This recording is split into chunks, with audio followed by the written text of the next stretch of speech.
Sir ఇప్పుడు మనం చూస్తుంటే వైసీపీకి ముగ్గురు ఎమ్మెల్సీలు రాజీనామా చేశారు. ఫస్ట్ థింగ్ ఎందువల్ల అంటారు మీరు? అంటే ముగ్గురు ఎమ్మెల్సీలు గూడూరుకు సంబంధించినటువంటి చక్రవర్తి గారు, ఇంకా బహుశా మరి రాజశేఖర్ గారు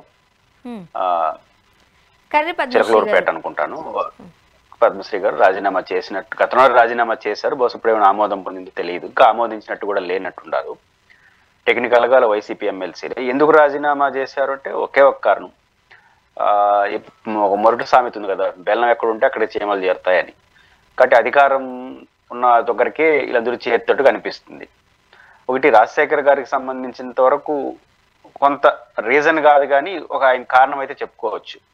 కారణం ఏంటంటే ఆయన గతంలో ఎమ్మెల్యేగా ఒకసారి గెలిచారు. బహుశా ఇప్పుడు విడుదల రజనీ గారు ఏదైతే ప్రాతినిధ్యం వహిస్తున్నారో చిలకలూరుపేట, అక్కడ ఆయనకి ఎమ్మెల్యే స్థానం కాకుండా రజనీ గారికి ఇచ్చారు.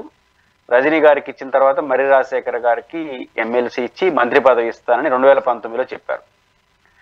కానీ అందుకు భిన్నంగా జరిగిపోయింది. ఆయనకి ఎమ్మెల్సీ ఈకపోగా లాస్ట్లో ఇచ్చారు, ఈకపోగా ఆయనకే మంత్రి పదవి ఇచ్చినారు.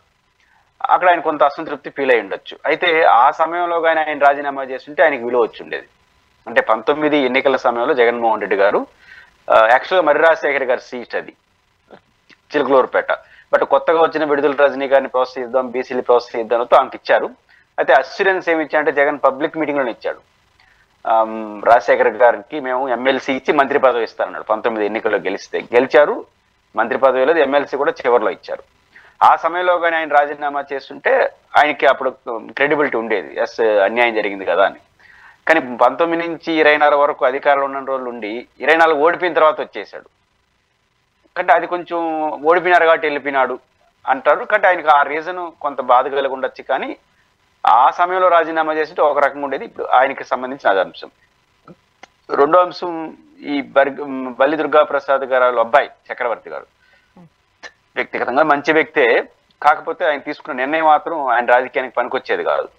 ఎందుకంటే బల్లి దుర్గా ప్రసాద్ గారు తెలుగుదేశం నుంచి వచ్చారు, ఎంపీ అయ్యారు. అయితే ఎంపీగా వారు చనిపోయారు మధ్యలో కరోనా సమయంలో. చనిపోయినప్పుడు ఈ వారసుడిగా ఈయనకి ఎమ్మెల్సీ ఇచ్చాడు, వాళ్ళ కుటుంబ సభ్యులకి టీటీడీలో అవకాశం కూడా ఇచ్చారు, మంచి ప్రోత్సాహం జగన్ గారు ఇచ్చారు. కానీ ఓడిపోయిన వెంటనే వాళ్ళు వెళ్ళడం అనేది చాలా యంగ్ టర్క్. అతను బల్లి చక్రవర్తి గారు వ్యక్తిగతంగా మంచోడే, కానీ ఈ పొలిటికల్ డెసిషన్ మాత్రం అతని రాజకీయాలకి అడ్డంగా మారుతుంది. బహుశా వైసీపీలో ఉంటే ఆయన రాజకీయ భవిష్యత్తు చాలా బాగుండేది. కానీ దురదృష్టవశాత్తు వాళ్ళు తీసుకున్నారు, అది వారి పొరపాటు. ఏదైనప్పటికీ కూడా సాధారణంగా ఓడిపోయిన తర్వాత వెళ్ళే వాళ్ళు 190 మంది ఓడిపోయిన తర్వాత వెళ్ళే వాళ్ళు అందరూ కూడా అధికారంలో పోయారు కాబట్టి అధికారంలో ఉన్న వాళ్ళ దగ్గరికి పోవడం కోసం చేసే ప్రయత్నం తప్ప ఇంకోటి కాదు. కానీ సాధారణంగా తాయిలాలు అంటే ఆశ చూపించి ఇటువంటి జంపింగ్లన్నీ చేస్తూ ఉంటారు. ఏ ప్రభుత్వం ఉన్నా సరే, అది ఈ రోజు తెలుగుదేశం ఉంది కాబట్టి తెలుగుదేశం గురించి మాట్లాడుతున్నాం, అదే ఒకళ్ళు వైసీపీ ఉంటే వైసీపీ గురించి మాట్లాడి ఉండేవాళ్ళు.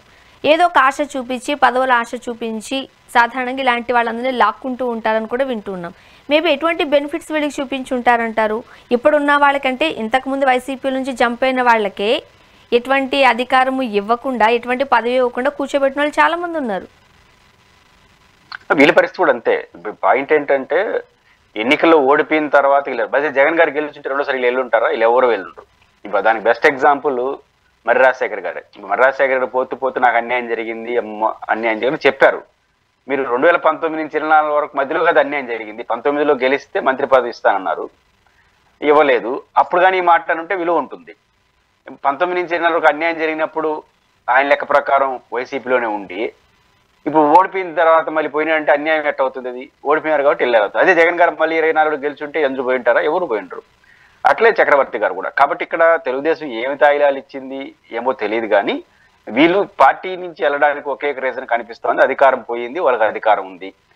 కానీ దుర్గాప్రసాద్ గారు వాళ్ళ అబ్బాయి చక్రవర్తి గారు కానీ ఇంకొకరికి వైసీపీలోనే ఉండాలనేది నా కోరిక కాదు. బట్ ఆయన కానీ వైసీపీలోనే ఉంటే యంగ్ టర్క్ ఇప్పుడు నియోజకవర్గాలు పెరుగుతాయి, నెల్లూరు, గూడూరు, వెంకటగిరి పెరుగుతాయి. ఆయన కానీ ఇక్కడే ఉంటే, అదే రిజర్వ్డ్ క్యాండిడేట్గా ఎమ్మెల్సీగా యంగ్ టర్క్గా ఉంటే ఆయన ఖచ్చితంగా నెక్స్ట్ ఎమ్మెల్యే సీట్లో గ్యారెంటీ అయి ఉండేవాడు. ఇప్పుడు తెలుగుదేశం పార్టీ వాళ్ళు ఏమి ఇస్తారో వాడికి తెలియదు.